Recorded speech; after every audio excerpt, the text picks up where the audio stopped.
We're gabbing. We're gabbing. We're gabbing. We're gabbing.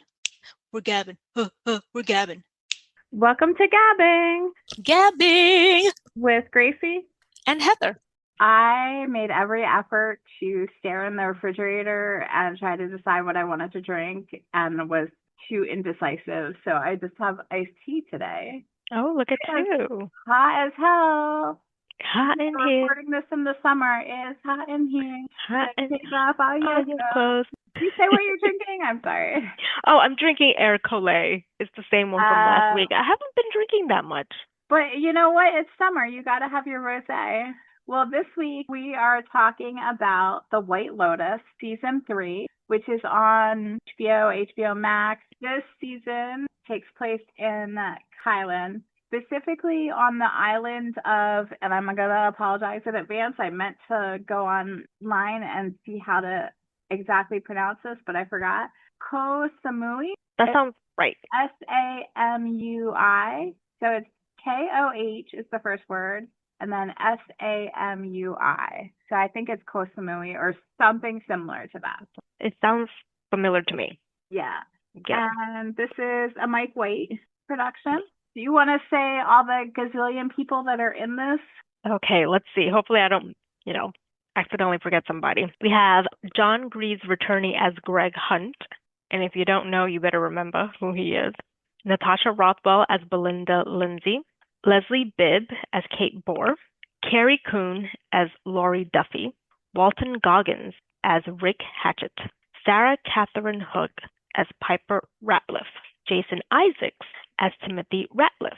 Lalissa Manobal as Mook. Michelle Monaghan as Jacqueline Lemon. Sam Nivola as Lachlan Ratliff. Patravadi, and I apologize profusely for any mispronunciations. Patravadi Nejadon as Sritala Hollinger. Parker Posies as Victoria Ratliff. Patrick Schwarzenegger as Saxon Ratliff. Taime Taptiltong as Gaitok.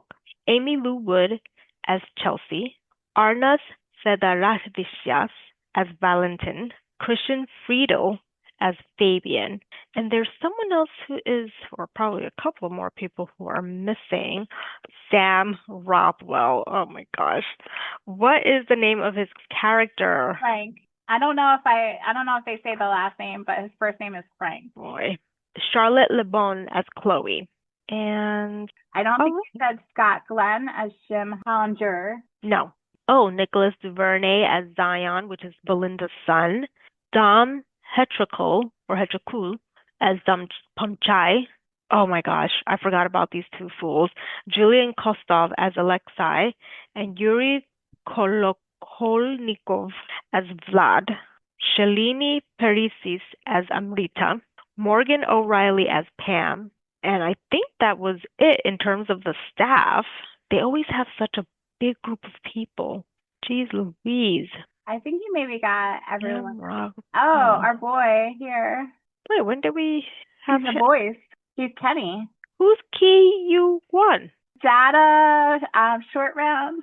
Look at that. I had no idea. Yeah. Oh. I recognized the voice and I was like, who is that? Girl, I mean, I just know him as Data. Back in the day, he had a kid voice. I haven't seen any of the recent things that he's been in. Oh, really? They're good. I like that he's having a comeback. Let's dig into this because this season...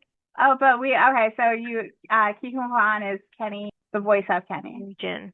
Just because people can't read what we're looking at. One thing I wanted to point out is this is a Nepo Baby season. We not only have Patrick Schwarzenegger, but I don't know if you realize that Lachlan's character, Sam Nivola. Okay, so the last name sounded familiar, so I went to his IMDb and I was like, okay, he's pretty young. I don't know, someone must have the same last name. Who's his daddy?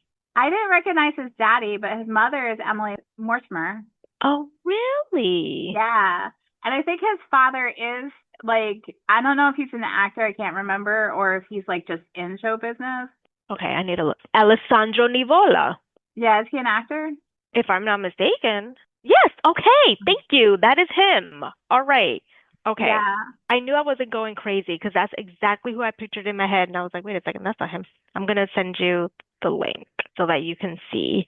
And this is like a whole Google link. So excuse me. Okay, yeah, he looks very familiar. Definitely. I thought that was interesting because obviously everybody's like, oh, Patrick Schwarzenegger, Nepo baby, he's Arnold Schwarzenegger and Maria Shriver's son. Alessandro Nivola, his grandmother is a Guggenheim. Oh, Yeah, so he comes from, the ultimate Nepo babies. yeah. So there's that. I kind of feel bad for Nepo babies. Well, they have a lot to prove, right? So, like, are you getting the job because you're a Nepo baby, or are you Yeah. getting the job because you're actually? I actually had a conversation with someone about this once because where we used to work, one of the people that worked there was related to one of the founders. And I'm being vague for privacy. And I remember having this conversation because somebody that we worked with was like, oh, their family must be so proud that they're working for the organization that we're working with. And I was like, why? And the person was like, oh, because it's like their relatives organization, blah, blah, blah. And I was like, so weird. My family would be like, can't you get your own job? So it's like interesting the different perspectives. Like I would be like anyone in my family would be like, oh, they can't get a job. This relative had to get them a job. And this person was like, oh, it's like this proud, like familial, like situation going on. I mean, like, it is hard to find jobs. So if you get a little hookup here and there, it's fine, I Yeah, say. it becomes problematic. It becomes like to the point that some organizations, it's like you can't actually get in unless you know somebody, Well, or like you can't get promoted unless you know somebody. that is a little bit Yeah. So, too much. but anywho, DEI, DEI. but what I like about this series and what Mike White did, or whoever came up with this idea, was I like that it doesn't matter who you are on this show, you get paid the same amount. So I think that's like a cool thing. It is. We do have like we have a lot of different, very famous people in the show. And then we have our Nepo baby. And then we have people that like you don't necessarily really know who they are. And they're all like on equal Standing. standing as Footing. far as like the pay. Right. And I'm talking about like the straight up what they're paid, not like the overall cost of the actor, because I will say that what's her face? Lalisa plays Mook. She was actually the most expensive person to have on the show because of her fame, because she's the most famous out of all of the people, I would say. And for those that don't know, it's because she's in the band Blackpink. Like, I don't understand how she's more famous than Jason Isaacs and Parker Posey. Like, people who Like have globally, though. paid their dues. I mean, I could be wrong, but I'm thinking like the amount of people that would like recognize Fanatics. like the fan base. She has the biggest fan base, probably. Okay. Gotcha. Okay. Yeah, I mean, they've been around for years where she hasn't, but Yeah. she was the most expensive because of the security. Like, they don't have the same security needs as she does. Yeah. It's like what do you call it? Like the Beatles status.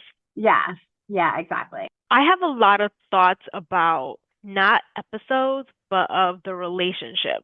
Yeah, there was a lot. Like this season just seemed different from the other seasons. Like it just seems so much more complicated, for lack of a better word, compared to the other seasons. I feel like there was more at stake. Yeah, for everybody. This was not a relaxing vacation for anyone. No. When I found out they were going to Thailand, I was like, oh, that's so cool. Like, maybe I want to go to Thailand. After watching this, I was like, keep me the fuck away from Thailand. Like, I don't want to go to the White Lotus. Like, this is so stressful. They all seem to be, like, in different levels of misery the whole time. And they probably went home and they were like, we had such a great time. Well, they have to lie about it. They have to lie about it. Definitely. Did you like this season as much as the other seasons? I did. And you know, it was slow going for us because we were reading online that it wasn't as good as other seasons. Yeah. I think there's something wrong with that.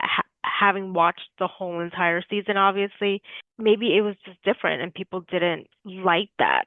It was more complex. It was more It was. stressful. It was. People didn't want the escapism because a lot of like with the previous season, it was all nice until the end. And So there's no had Tanya a this week. season. R.I.P. Tanya. But she I was would. set up, so she was almost like a secondary character. She was, because her name was thrown around lots of Yeah, times. I think maybe that also affected it. But again, you have to let the show grow. It kind of reminds me of like singers when they go off and try to do something different, and everyone's like, "Why are you doing country music if you're pop or whatever?" And it's them trying to find their growth, even if you don't like it. You don't have to listen to it. yeah. Let them do what they have to do, and then that's it. Or like an actor that's very popular, like a Robert Pattinson from like Twilight and Harry Potter fame, going off and doing like The Lighthouse, like doing an independent film that is like very different than what they typically do. And people being like, that's my Then don't response to watch it. society. I like that one. I, oh, girl, like you said, it was like a complex Hmm. season, and I enjoyed it. What about you? So I will say the first time I watched it, I did not enjoy it because it was very like anxiety inducing from the very beginning for me. Like the second I saw Belinda on that boat, I was like, don't even fucking play. Do not play. Like if Belinda dies this season, I'm done. I know, like we can't take any more. I was so stressed out. We cannot take any more fan favorites. Okay. Especially with like normally they kind of show it started off different and that like normally it shows like that there's bodies that somebody Yes. has died and then Yes. you go back 1 week and you don't find out till the very end. This one started very active where it started with the shooting. You don't necessarily see all the dead bodies. You see one body, I think, floating. Mhm. But like you see that fear, like you see Zion and Amarita being terrified and being in like an active shooter situation. And so like the whole setup is different because of that. And so like you have anxiety from the very beginning. So yeah, I really was like I found it stressful. I really wanted you to be there with my stress, which is why I was like, please Please watch watch this. it. Oh Keep my gosh, I'm so going. sorry. You should have uh, said that. You should have led with that, and I would have been like, okay, I'm going in. yeah. Boom, It's boom. all good. But you bring up a really good point. It was a stressful season Yeah. because you just don't, well, you know what's going to happen, obviously. You know Yeah. someone's going to die, but And you know it's going to the be people you steps, like. the steps to it, it's Yeah. just, and of course, you never know who it is Mm-hmm. because there's so much going on. There's so much at stake mentally, emotionally. I feel like they increase the body count every time too. I don't know if that's true. A lot of people died last time. Yeah, I brought that up also, that a lot more people passed away this season, and then I remembered the boat scene last season. It's maybe this season we knew more people Yeah. versus We were closer to more people. yeah. But so I will say, like, the first time I was just not happy watching it. When I went back and watched it again, it wasn't that I was happy watching it. I like one, I knew Belinda was gonna be okay. So that helped me a lot. I could get away from the anxiety and the stress from the first Mhm. time since I knew what was happening and I could focus more. And so I felt like the second watching was a lot more educational and I picked up a lot more of the themes Okay. and things the second time when I watched it. Okay. And so I wouldn't say I loved it. Like as far as like I didn't find it like super enjoyable. Mhm. Second time it wasn't like what I like. I mean, this is a really stressful year for everybody. So we want a lot Yeah, of escapism. It was not escapism. It you're was right. not like people having a great time at a beautiful resort. So it wasn't that, but I found a lot more substance and I enjoyed it a lot more the second time because that stress and anxiety wasn't there and I was able to focus more. If you bring up a really good point about wanting that escapism. Yeah. And we watch TV, we read books because we want to be in other worlds, and that's why I'm always looking for something that's on the lighter side because there's just so much going on. I need something to relieve the stress.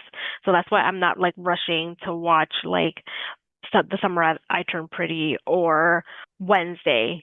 or anything like that because I'm trying to find what's a little bit more on the happy side, but it's hard to find that. So I wind up just going back to these shows, watching them. I would have been confused about you saying that about the summer I heard turned pretty, but I've seen so many spoilers for the season that I Oh, understand why it's not escapism for you for season it's five. not. It's not. I listen. I love my teeny bopper shows. Yeah, Like this is not escapism.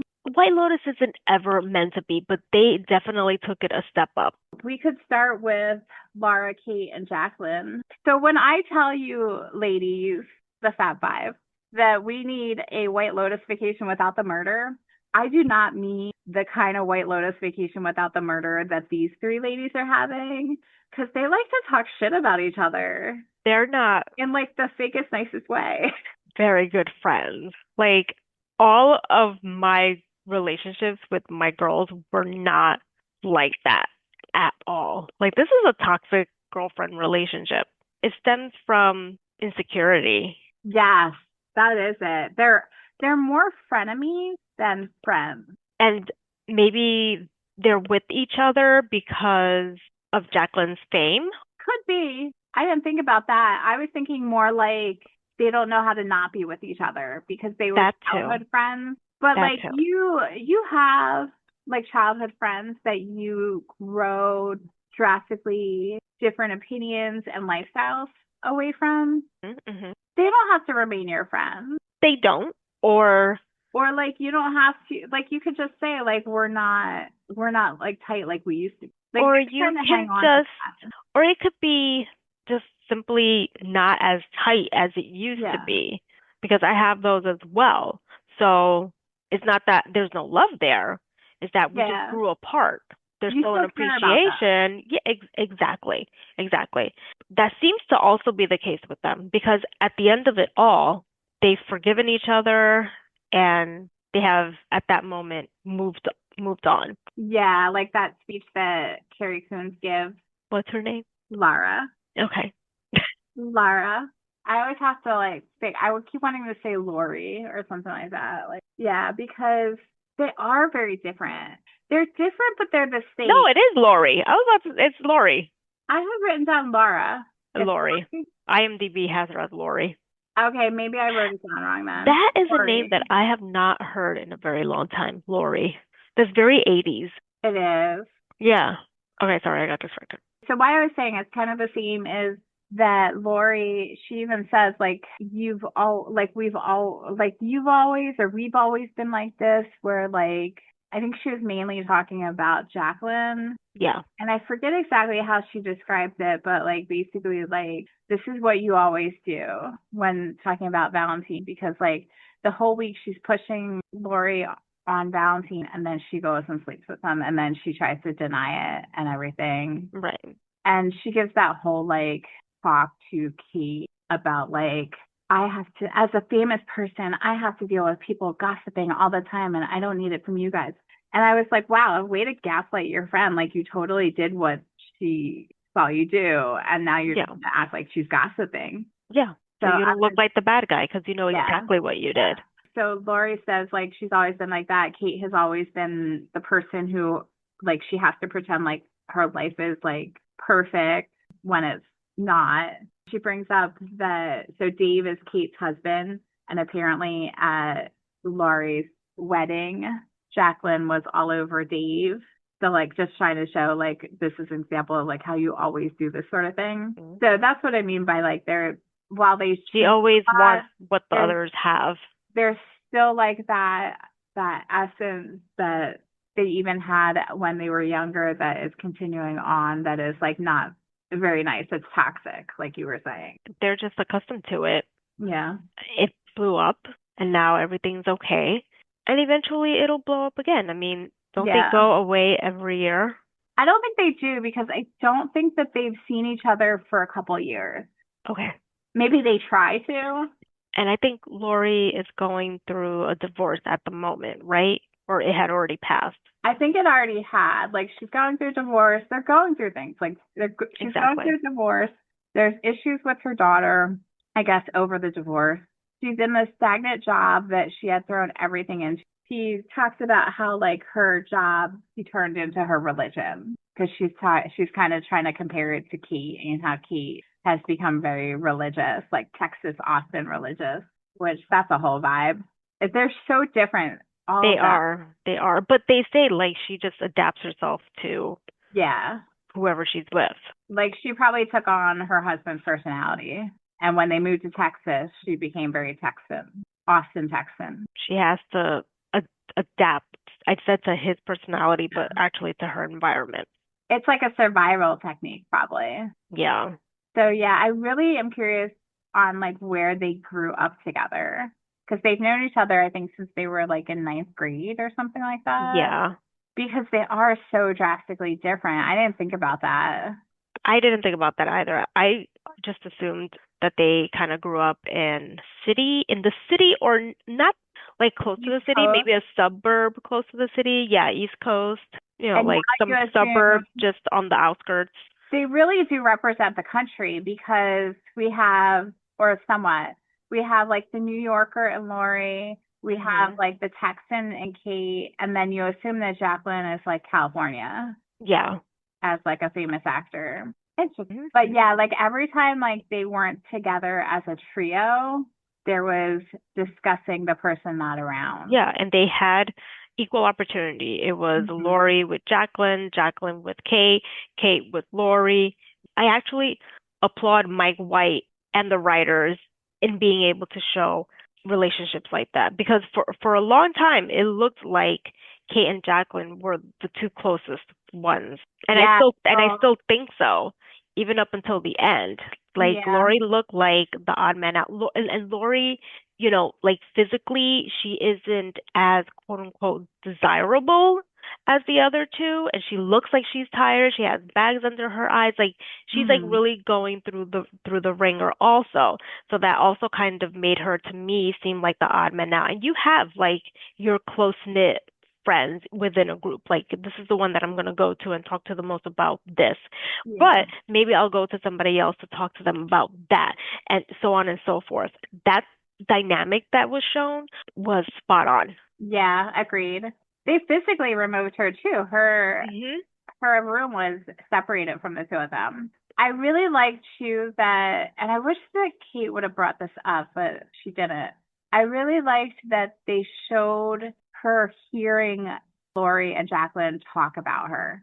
And like you could tell how terrible she felt while it was going on, like her facial features and everything like that. But it didn't stop. It didn't like it, she didn't learn the lesson. I think that represents an actual like Yeah. real life human being. Like in IRL, she Like, would oh, I'm not doing definitely, this. I'm not being how yeah, they're being. she's not thinking about it. She's not processing it, you know?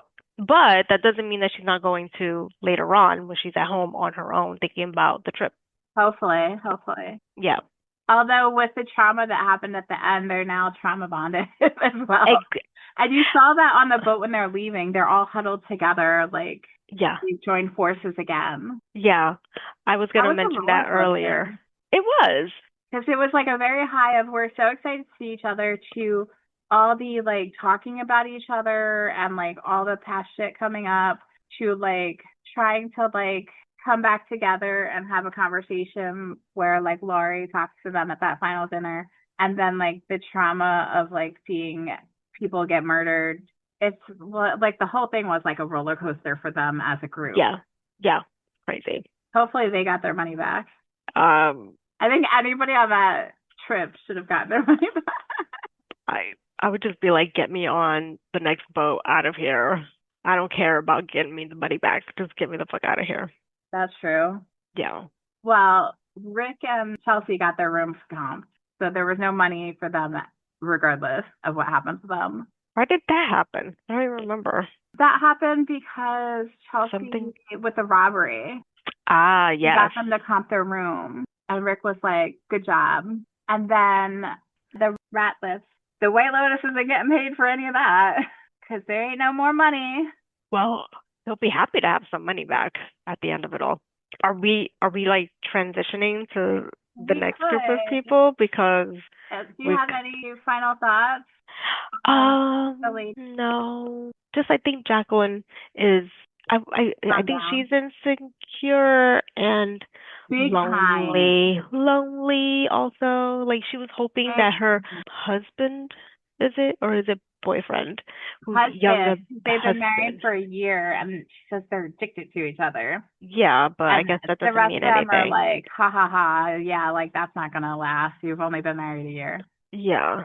Yeah, like she was big time acting out, I feel like. Like you're But he spot didn't. on, insecure and lonely. Insecure and lonely. And like, 'Cause which is interesting because it's like she appears to have everything. The world is her oyster. But that's always the case, isn't it? yeah, yeah, exactly. She's very insecure and lonely. Where like Kate, I want to know more about Kate because Kate is like one of those Instagram people that like everything has to look perfect and ideal. Mhm. And I wonder what her life is actually because Hmm. Lori implied that it wasn't like that. I guess we'll obviously never know. Yeah, unless they pop up in the next season for some reason. That would be interesting. Yeah, That would be interesting. Who would but we have yeah. returning? They are doing a season 4. I don't think that they announced where it is. They have. I haven't. Okay. Yeah, I would like to know more about all of them. I mean, there is the Kate Victoria connection. They have a mutual friend. Oh, yes. There was that super awkward scene where I was like, Parker Posey, what is wrong with you? And also, Kate, like, stop. Like, you can't tell she doesn't want to talk to you. Yeah, just to keep it moving. Yeah. It was So 10 years awkward. ago. Like, 10 years. Like, really? Yeah, that's true. I don't know that I would necessarily recognize somebody that I spent a weekend with 10 years ago. Let I mean, alone I the would weekend probably prior. recognize the weekend. Like, I would probably be like, oh, I too remember that trip. That was such a great time, or something like that. So I But wouldn't not have been as people. awkward as Victoria was, but they both made it way too awkward. Where everybody else was like, what the fuck is going on? Yeah, exactly. But I put the blame on Kate. Kate, just keep it moving. Like, Yeah. really? Oh, I know who you are. Yeah. Oh, I knew I recognized you, and I just realized, were you at such and such's baby shower? Oh, we spent the weekend together. Like, I'll let her know that you say hi when I get back into town. Like, enjoy your vacation. That's all that needed to be said. Yeah, I and say that's that that. as a socially awkward person that would have never even gone up to that table. I probably would have even. I mean, knowing me, maybe I would have been like, "Oh, hey, were you?" And, but you know what? I might have been a Kate. Shoot. Maybe Kate is lonely and she was hoping to make another friend. Hmm. Like maybe she thought that like that conversation was gonna open up a like, oh, let's all have dinner tonight and we can like Yeah. catch up on our mutuals, things like that. Interesting. Who knows? Okay. Okay. All right. That's the one thing with this show is that it is like an ensemble cast. It's a limited amount of episodes. You can't deep dive too much in each character. Who do you want to talk about next? I think we should talk about the Ratliff family. I fucking hate Saxton Rad Radley. He is everything that is wrong with the world. I hate him so much. He has such frat boy Donald Trump Jr. vibes slash Hunter Biden vibes. I just pissed off both the Trumps and the Bidens by comparing both sons together. That's a Nepo baby right there, right? Because he's Yeah. working for daddy. Yeah, he's a Nepo baby it's a Russian doll of Nepo babies. And he even says like my whole entire like work existence is relies on you, Dad. Like you need to let me know what's going on because Yeah. my I don't success know anything else. my success is only relying on you and I don't think that I could survive without this. Like he straight up says that. And this is another good example of like the first viewing versus the second viewing. I really hated him from like start to finish the first time. The second time I watched it, I was like, oh my God, he's having like a really profound, possibly growth experience because of Chelsea. And I'm loving it. Like, I really wish that I would know how things progressed on after the show ended with him. Hmm. And I never in a million years would have thought that the first time. I would have been like, no more fucking Saxon Laughlin. I can't, or Saxon, whatever, rat. Like, I can't stand this dude. Like, there was this moment where him and Chelsea are sitting talking outside, like on the lounge chairs. And she sees Rick and she runs over to Rick and jumps in his arms when he's coming back from Bangkok. And the look on Saxon's face was like beautiful. It was a life altering look. It's like he realized, oh, there's more to life than what I thought. It's not about like materials, it's about like these relationships. And I want someone to do what Chelsea's doing to Rick. Like, I want someone to feel this way and to react this way when I walk into the room. Yeah. And I was like, that's beautiful. Aww. And that's about all I can say. That's beautiful about it. Everything else has been shitty. He's Like, just a typical, like you said, frat awful. boy, Yeah. macho man. He's what's again wrong with society. Like, Patriarchal. What else? I give Chelsea a lot of credit for being such a good person, because I would not have given him a second of my time. Yeah, exactly. Like both her and Chloe. Well, Chloe had ulterior motives. Yeah, but Chloe, I don't know how I feel about her. she's just there, I suppose. She just wants what she wants. I don't know. Yeah. But Chelsea, she is a beautiful soul. Beautiful soul. Okay, hold on a second. She dies at the end, doesn't she? Yeah. I'm drawing a blank. Okay. Of course, that was like fucking foreshadowing. Like she said it, she put it out there in the universe, and it fucking happened. It was third time's a charm. Oh my gosh. But it was Amor Fati. What? Amor Fati, that's the name of the last episode, and she says to Rick, she says it to him when they're eating, and we're supposed to be talking about a different family. We'll get back to it in a second. Mm-hmm. Everybody's so interconnected. She says that it means that you have to embrace what's going to happen. Like, you can't, like, whether it's good or bad, like, you can't necessarily stop it. You just have to embrace it. Right. But yeah, like, she survived death twice, and then it got her the third time. It's like Final Destination, just keeps coming after you until it has to get you.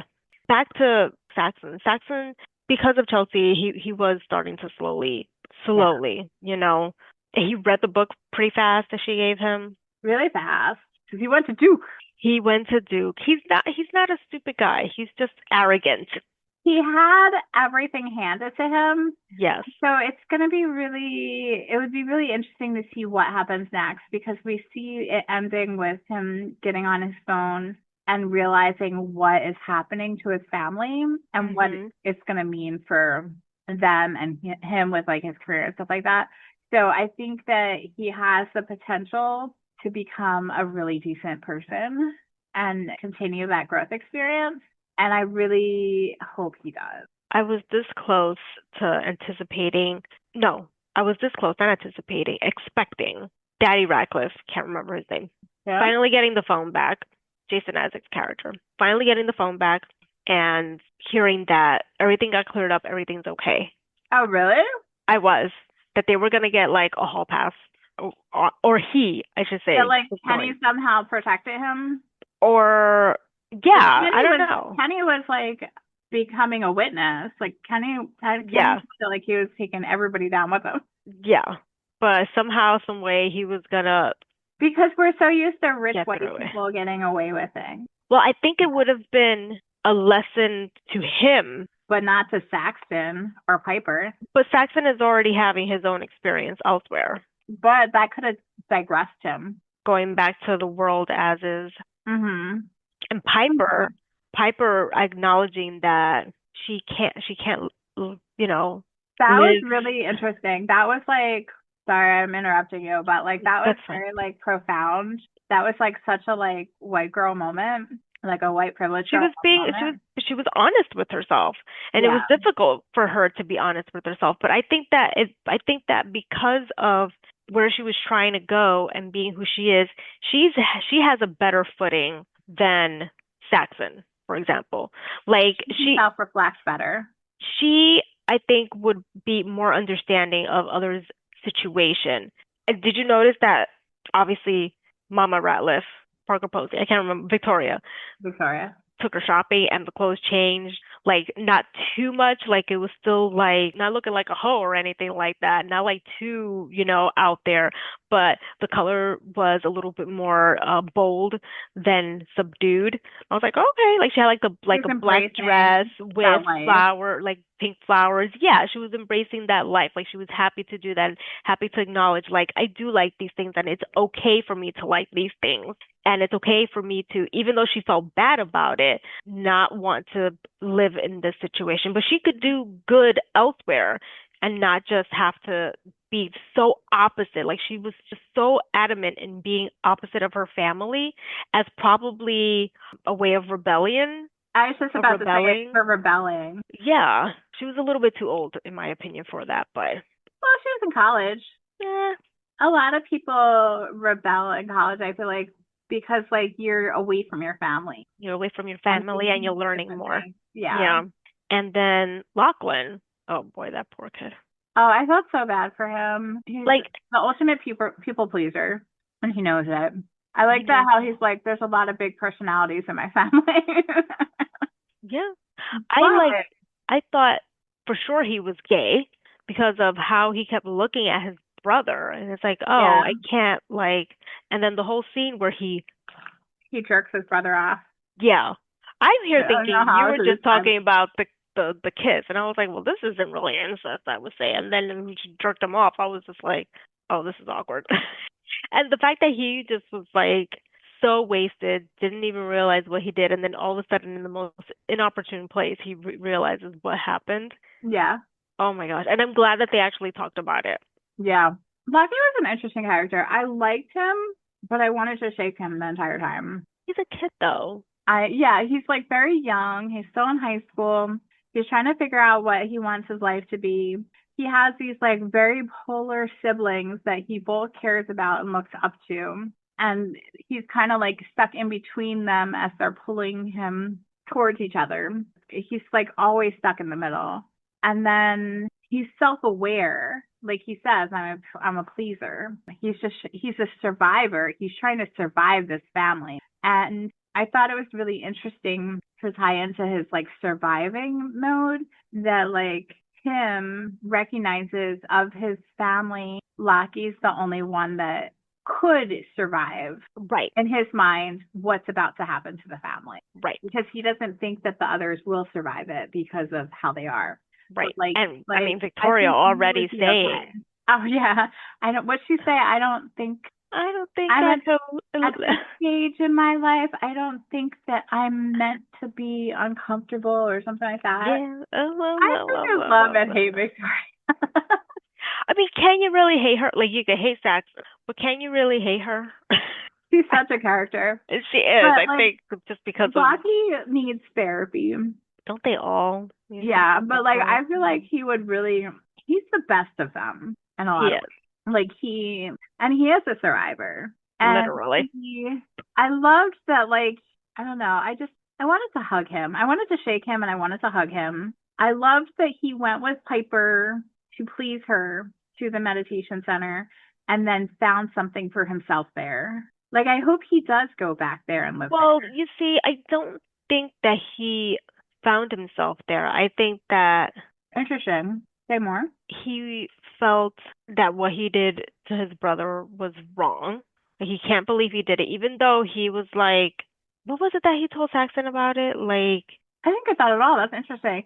He said, I know he said something like, I know that like getting off is like a big priority to you.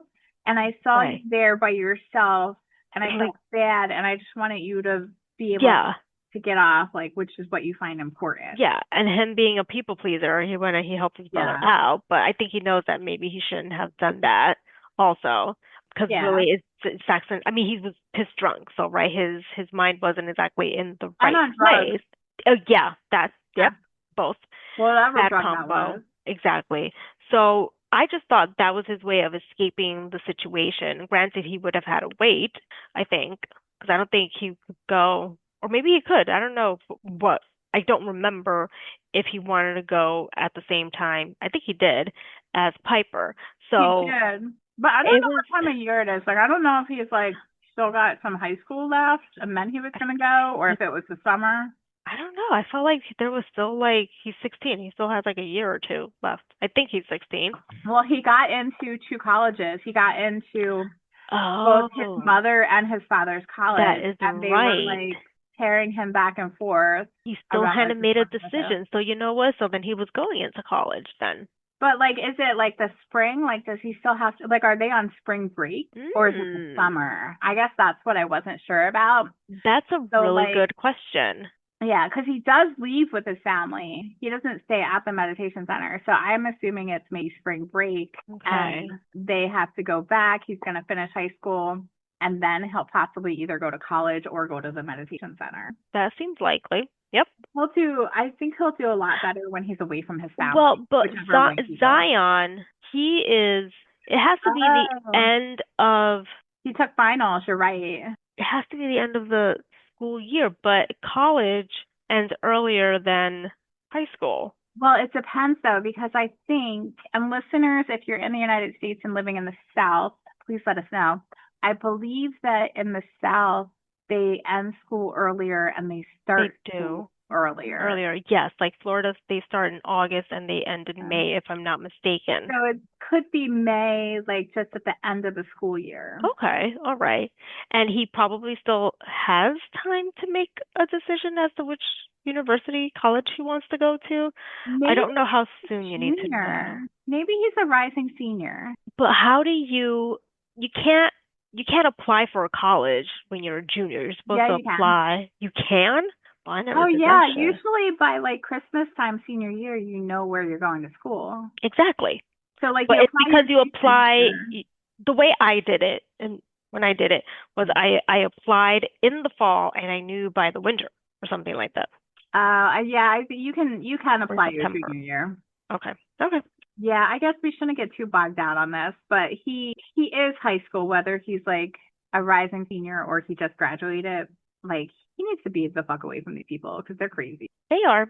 They are absolutely Yeah, insane. and he needs to be away from his brother and sister because they are big personalities. They do put him in the middle. They do tug at him. Well, because they know he's the middle. He's the youngest. Like they can't, well, I mean by the The middle is middle of the team. Yeah. his personality. Yeah. They can't use each other as a support system because they're so different. But I wonder They're too now. domineering. They're too different, but they're too similar.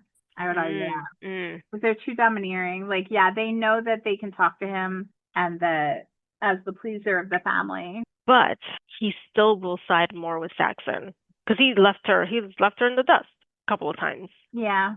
Not Yeah, Saxon. he tries to please them both, but ultimately Saxton is the alpha in that situation. Yeah. What did you think of this goes into some of the themes. What did you think of like Laki with the tsunami? Like he kept watching tsunami videos and there was like a general theme of tsunami. And wasn't there a tsunami dream as well that the dad had? Was it Tim or was it Victoria that had it? Oh, I think it was Because it she kept Victoria? she She kept got saying upset. like she was like we need to stop you need to stop showing Yes, these tsunami videos and stuff yes, because yes, she showed one where somebody on the beach that they were staying at yes, died. yes, yes. And of course they're in Thailand, but I just assumed it was a metaphor for what was to come with their Yeah, well, family. I wrote down that the tsunami is a metaphor for the whole season with the water receding and coming flying back in. Like, and it was like both physically and emotionally. Because even like, I think that and I would have to go back and see, but I think like there was like a mural in the, like Tim and Victoria's bedroom or something like that that involved a tsunami. But I'm not 100% sure on that. Okay, I'm not 100% sure either because I definitely was not paying attention to that. But like I thought so like the tsunami actually is like I didn't get anything with the tsunamis the first time. I didn't even remember the tsunamis being part of it because I was so stressed out. Much to be But stressed like out yeah, about. like the use of tsunamis and water in general was really interesting with this season where like I don't know if you noticed they had a lot of like water level viewpoints.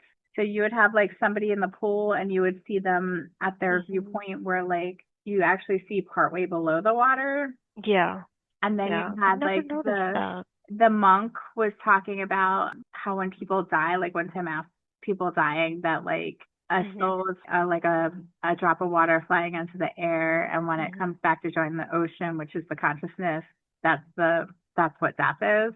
And then like a lot of just like viewpoints of like on the water, like from boats and stuff as well.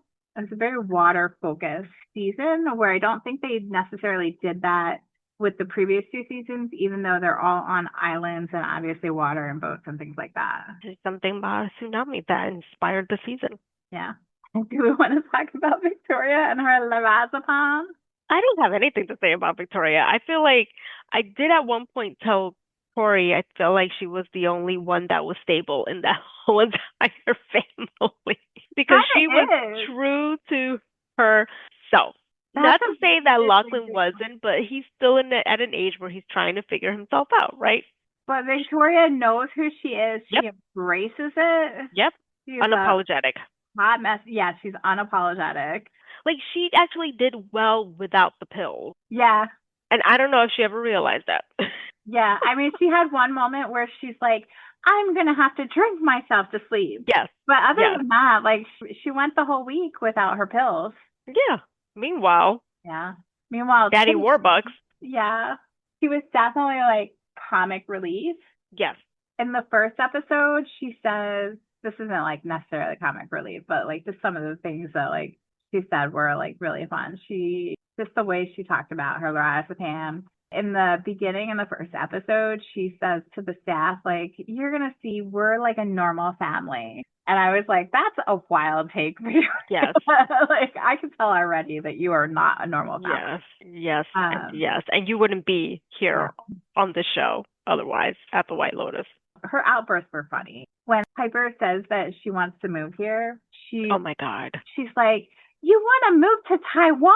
Did you catch that she said the wrong country? Yes. I totally caught. And I'm here like, you've been there for 4 days. What the hell's wrong with Do you you? not know where you are? Like, And then didn't like she say that they were talking Chinese or something? Did like I feel yeah, like that wasn't the only thing that she like screwed up.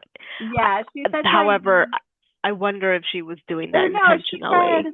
she said you're not Chinese. Yeah, And Piper was like, what are you talking about? I think that's You right. can't be a Buddhist and you're not Chinese. Yeah, like Chinese people are the only people who can Yeah. be Buddhist. And then But like Piper said something about like, well, you're not from like Jerusalem or something like that, and like you call yourself a Christian. And she's like, well, everyone I know is a Christian. Like you kind of see her mindset with that.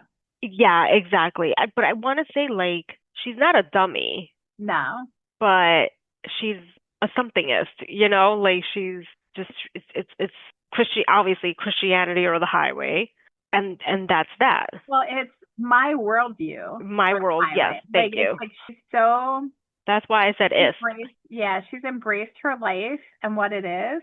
But she is profound because I wrote down in episode 8, she says, I was like, Queen is profound. And I actually, so funny, I'm glad I'm looking at this note because I'm going to reference a book I just finished. Okay. I made notes on what page. So Victoria says that no one in the history of the world has lived as well as us, even the old kings and queens. And I was like, Queen is profound. It was like, I happened to be reading this book. I finished it the other day, but I kept it. I didn't return it because I wanted to reference it tonight. It is called Moral Ambition, Stop Wasting Your Talent and Start Making a Difference by Rutger Bergman. Sorry if I said that wrong. He's Dutch.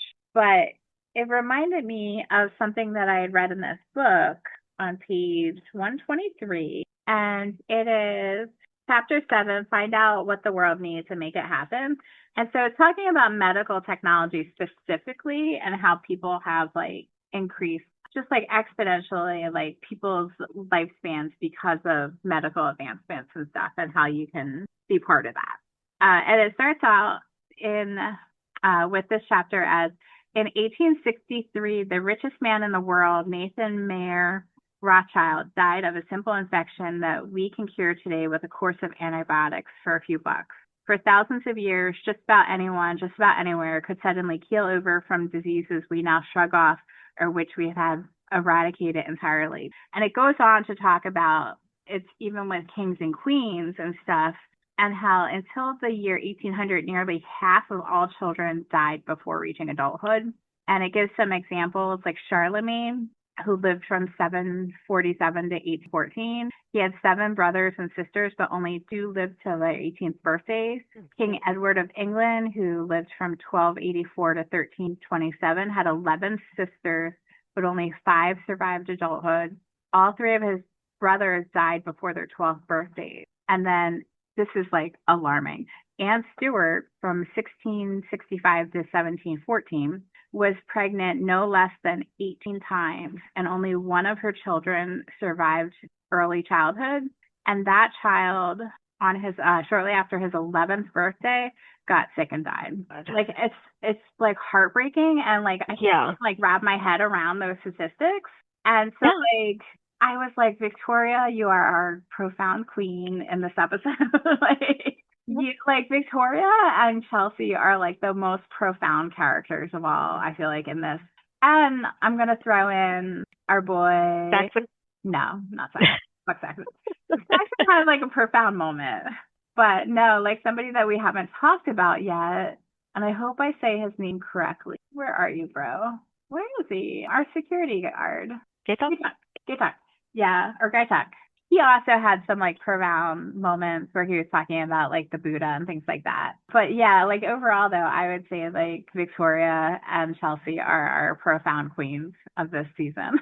But anyway, good book, Moral Ambition. Okay. I would check it out. We are living in a better world because of science. Now that since you're bringing it up, because it's keeping us around a lot longer. What's his face? I don't know if that's a good thing, but I would say it is. But like we take advantage of that to a negative. Yeah. Oh my God, what is his name? Famous astrophysicist. Is it Neil Tyson? Yes, Neil deGrasse Tyson. He actually was just saying this in an interview where he was talking about like he was trying to say how important science is, and he was saying how like up until like a certain year or whatever, like people from the beginning of time until like I don't know, like that 80 years ago or something like that. I can't remember exactly what he said. The average age was like in the 30s. Like from he said from like caveman times to like 1900, something like that. We only increased our lifespan by 5 years. And then with the increase of like scientific research and things like that and medicine, we went from that 5-year increase to like more than like doubling our lifespan, like more than doubling our lifespan. Yeah. All because of science. Because he was like, before, like back in the day, everybody ate organic. The air was clean. The water was clean. Like the only factor was the introduction of science. And I was like, you tell us, Neil. You tell us. It's the truth. I mean, a lot of things happened, especially in the early, the 19th century, 20th century, that has made our lives so much more easier that, some people are now taking for granted.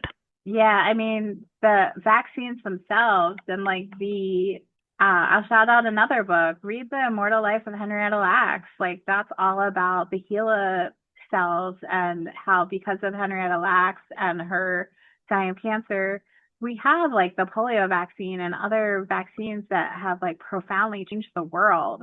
And there's a movie too, if I'm not mistaken. There is a movie. I didn't really like the movie, but there is a movie. So if the movie's easier, go watch the movie. It's a very sad story. It's a sad story behind. Do we want to get into Mr. Tim, psychopath? I called him Daddy Warbucks earlier. Daddy Warbucks. Do we want to get into Daddy Warbucks? I think that his story isn't all that grand compared to... He turned into a cliche. Saxon and Lachlan. I did like that he called one of them Saxlin. Oh, I didn't catch that. It was so like he became a pill popper. He was addicted to the drugs because they made him sleepy. He lied. Groggy. Like he's like, I don't take pills. Then he takes the pill, he gets hooked on them. Then he lies to his wife by omission because he stole her pills. So one thing I wanted to point out is that I had read that Mike White based him off of an actual like person who came under a financial situation like this family is about to come after, like some shady shit happening. and Hmm. he did do a murder-suicide. Oh, wow. And so Well, that was an interesting aspect of that, kind of seeing his like frame of mind throughout and like his yes. like and how he was being like, am I being a better husband and father if I do take them out with me? Hmm. I was shutting him down pretty quick, but Yeah. he was assessing every single one Yeah. of them, and that's why he came to the conclusion, like Lachlan, And being strategic. Yeah. that was crazy. Yeah, and he came to the conclusion that Lachlan was the only one that would be able to survive it. And like, Interesting that he slowly. then almost inadvertently killed off the survivor of the family, and that was what made Oh him my pivot gosh. to being like, all right, we Oh have my to do gosh. this. That was That was stressful. that was very stressful. And it's like, Lachlan, you fucking spoiled brat. You don't think, let me clean this out? I said the same thing. I think I even wrote my notes. What the fuck is wrong with teenage boys? Clean out the blender. Not only do you know that there's like stuff in the blender already, you know that That's it. supposedly spoiled Yes. milk in the blender. Yes. Your dad just talked about it the night before. Stop being nasty. Boys Broke are gonna glass. be nasty. I'm glad you thought of that too, because I was like, am I being crazy by like No, I like it fixating on makes me the think like I need to make sure Fitzy cleans his freaking dishes. yeah. Lesson to be learned from the White Lotus. Don't You fucking use dirty blender. yeah. Yeah, you could get yourself Rinse sick. it out at least. If you're not gonna fully clean it, rinse it out. Like when he was throwing it up, I was just like, is he gonna be okay? Like, is he throwing it up? Like, it's coming out of his system? Or is Yeah, it and still too late? And I then he looked just up like, the plant, the tree. it exists. It's a real tree. Okay. But like, if you're poisoned, can you throw something up? Yeah, well, it says, okay, so it is the pom pom tree. It's called the Cerbera oleum. I totally I am have no idea how the heck that's butchering that. pronounced. But symptoms are vomiting, nausea, hyperkalemia, which is high potassium levels, which high potassium levels will take you down. Okay. And then thrombocytopenia, blood clotting issue, and then electrocardiogram abnormality. So basically, like your electrical part of your heart goes like nuts, and you end up like your heart gives out. It's usually why people die of it. But it is like a real tree that people do use the seeds to unalive themselves. So I thought that was interesting that they use like a real thing. But yeah, so vomiting would be like one of the symptoms. It's a symptom, but in my understanding, it's like it helped get it out of the system so Yeah, that I he mean, doesn't basically, when they stop. pump your stomach, like if you have like some kind of poisoning and they pump your stomach, that's essentially what they're doing. They're causing you to vomit. Okay. So him vomiting probably did help a lot. But like, Him only taking a small amount probably helped a lot. right, because at that point, Daddy Warbucks had already distributed it to everyone. Yeah. So who knows how much was left. But I think like Daddy Warbucks, like you said, he was being strategic. Like he was just thinking about himself, like shooting himself, and then it increased. It was just like, oh, well, Yeah. Victoria is going to be uncomfortable living this life. Maybe it's better to take her with me, and then let me take Piper with me, and let me take Saxon with me. Oh, Lachlan, you're going to be good? All right, fine, you stay.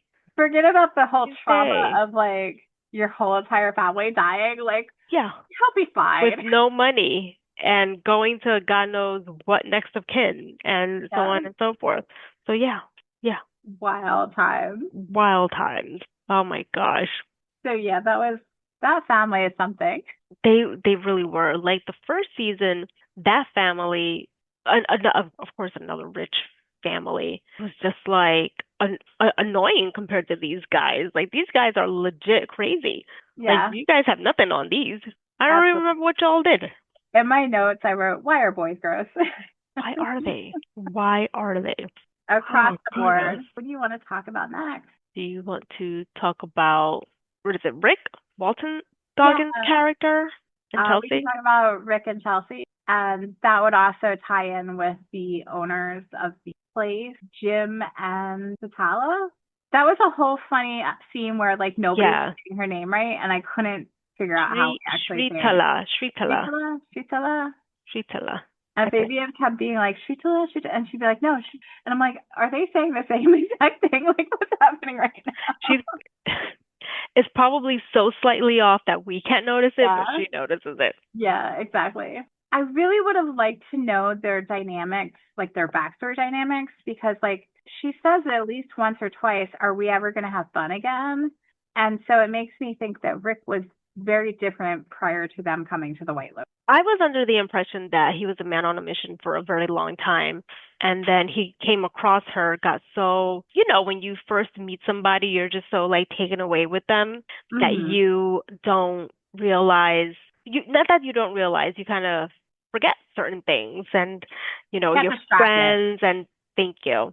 So I was thinking more along the lines of that. Like, Yeah. he finally figured out where the man who killed his father is, and so he's back to being focused. That's a really good point because at first, like when I was rewatching it, I was like, do we know when he knows who killed his father? And then when I was rewatching, I figured out like, oh, he has known since he was 10 years old. Like his mother died when he was 10, and on her deathbed, she told him. So Right. it's not like he just recently found out who this person was. But you're right. He could have been like slowly working towards figuring out like where he is, like how he can get to him. He meets Mm-hmm. Chelsea. He gets very distracted because he loves her so much and she's so fantastic and everything like that. Right. And I feel The comfortable complete saying opposite. that because even though I don't think he really says I love you at all when they're sitting and she's like, I think that we are going to be together forever. He says that's the plan. And I was Mm-hmm. like, oh my God, He's one of those make guys her that's never face. gonna be like great with words, Yeah, but that's he's as close not as like he gets. somebody good at emoting. Yes. Yes. But like that was like the nicest Well, thing he could have who ever knows what said. kind of childhood he had? I mean, his mom passed away at the age of 10. He was Like, a drug addict, I believe they say. Like it sounds like it was not a good childhood. but he loved his mommy. Of course. You could have like a parent that is like a complete hot mess and if you love them, like you want them to be like they're your world. So yeah, like especially losing your parent at 10, he probably even though he knew she was drug addict and wasn't perfect, like he latched on to that love. Right. And then really latched on to what she said to him about his father being a good person and being murdered for trying to help. Yeah. Like, talk about like fixating on something. Yeah. Yeah. But yeah, the only time we really, and correct me if I'm wrong, I think the only time we really see him emote is one with his anger when he finally confronts Jim, Mhm. and then when Chelsea is shot and she's dying. Yeah. Yep. Which is like He's very, very flat the rest of the time. very Or irritable. grumpy. Yeah, he's very like he's such and like that's like a whole theme with the grumpy old men. And I did not like that they kept comparing Rick and Greg slash Greg. Gary. I mean, Like I get it, but like Greg slash Gary is an evil fucker. he is. This guy has a different agenda. I Really is the do, I, constant in this show. I do wonder what is his line of business. We've Greg or never Rick? found Rick. Greg seems like he was legit. Like he had a government job. And then he took advantage of the Tanya situation. Yeah. I will say that I would believe that Rick was anything from a finance bro to an arms smuggler. Wow. That's a really, but they feel one and the same. Yeah, that's true. They are kind of similar. Like But he doesn't have the look of a finance bro. he could He's though. not, but he's not. He's not. That The spiral. fact that his friend, what was his name, Frank, Frank. had, Yeah, it implied that like he was doing something shady for his. yeah, yeah, But I would say a finance bro is something shady. yes. Maybe he was a drug dealer for the finance bro. Maybe he was. He was But yeah, very he was well at doing what he did. something. Yeah, he was doing something that he was doing very well at it. It was Mhm. probably shady, but he was able to live this lifestyle because he had been taking Chelsea from place to place. That's right. So yeah, And she didn't like bring up once, oh, your job, this, your job, like nothing. Nothing has ever been brought up. And I think that he would have divulged. He has divulged to her what kind of work he does because he yeah. can't help it. I think like with her, he feels safe to say what he has to say.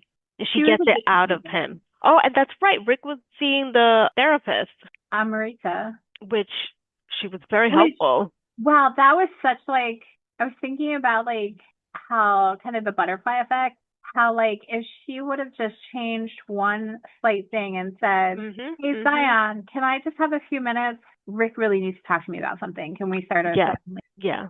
The whole plot would have had to change because Exactly.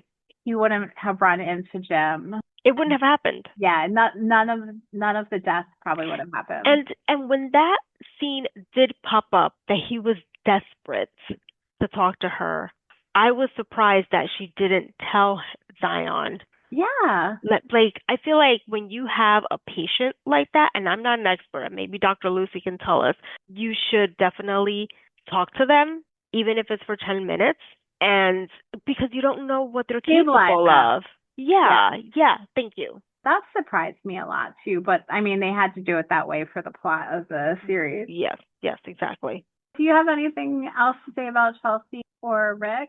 I Mm, think that Jim was a fucking jackass. Like, why would he not tell him that he's his father? just straight up from the beginning. I mean, like the way he worded it, like he was like talking shit about himself. But it's like, what was the purpose of not telling him that he was his father? Because he didn't want to have a kid. And Well, he has two other kids, but yeah, maybe he but didn't want to share his wealth or.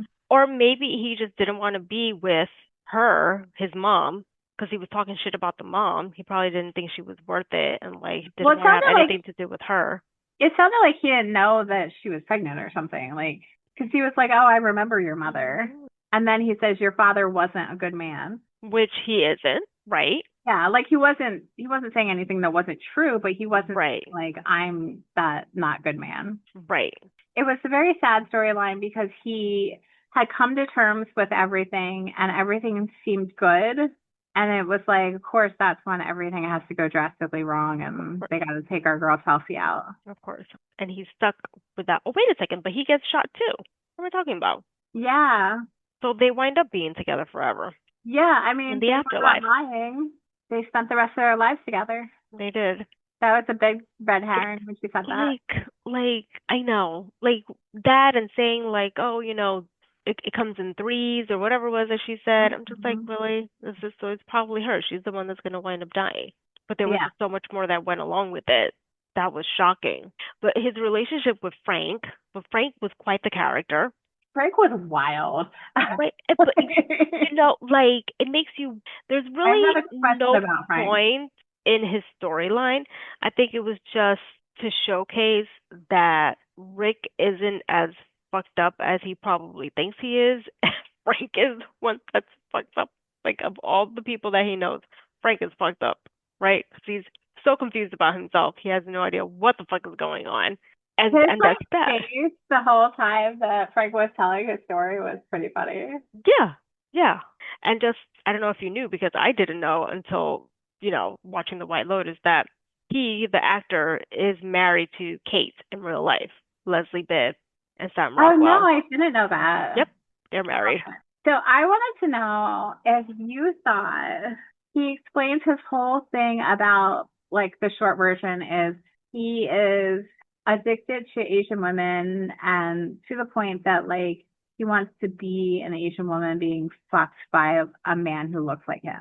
That's kind of like the short version. Do you think that that storyline was to express the excessiveness of fetishizing Asian women coupled with the extremes of sex addiction? Or do you I think there was more to that story? I had not thought of that, Because but like it's a whole thing that like there's a fetishization of Asian women specifically. I did not I I don't know. Their No, big time is. Yeah, their big time is, especially I like don't know that. it seemed like he was taking like an initial what seemed to be like a fetish of Asian women and then like he had like some kind of underlying sex addiction and it like just kind of like snowballed from there. And then maybe there's also like he had But some I don't know, he had some feelings of like gender dysmorphia or I don't know. Like well, it'd be really interesting to get like a but therapy. wasn't he eventually with, I don't want to say transgender women because I wasn't sure if they were transgender or not. Oh, like when he was partying with Oh Rick? my gosh. No, like when he was talking to Rick. Well, he said what he was doing is he was dressing up as like an Asian woman and having white men that looked like him. I think he described it as saying rail him. And Yeah. then he was having Asian women watch. Like he kept stepping it up, like increasing things. He needs a therapist. Because where is all of this He coming needed a from? therapist aside from all of that part, but yeah. It was wild to me listening to so what Rick was expressing is how I was feeling. It was just so out there. Like it was Yeah, just like too his face much. expressions, yeah. It was too much. And it Not wasn't something you necessary. it wasn't something you expect someone to tell you while they're sipping chamomile tea. And that was like the like juxtaposition of like Frank's personalities because like you've Yes. had that like go big or go home party, like I'm off the wagon, let's do this type of attitude. Mhm. And Mhm. then the next time we see Frank, he's like meditating at like some kind of monastery. Yeah. Trying to get back Dude, to how he was prior he's he's like a to Rick. representation of extremism. But I don't know. I still don't know what the point is. And the only thing that I can think of is just to have us see the difference between a messed up Rick and a messed up Frank. It's like Rick, you actually don't have it that bad. That yeah, You I mean didn't get that's to a good meet your point. daddy. Your daddy was taken away from you. He's taking it to an Yeah, extreme where he's trying to his whole entire life track down this man. Because it's not and something sudden. I don't think it's something sudden. the partying seemed to be like a normal for them in the past. Right. So like and how like Rick is now like rejecting that Mhm.